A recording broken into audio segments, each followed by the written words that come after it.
Hey guys, welcome to Tech Team channel. Hope you guys having a very nice day. Today in this video I'm gonna show you how can you change your voice on Google Maps. So at first just go to your Google Maps app. Now click the top right your profile icon.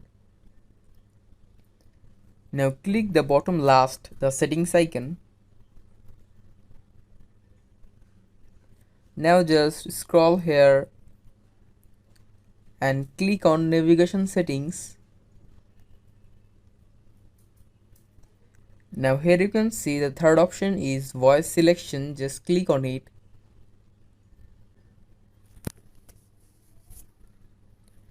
Now you can select any voices from here.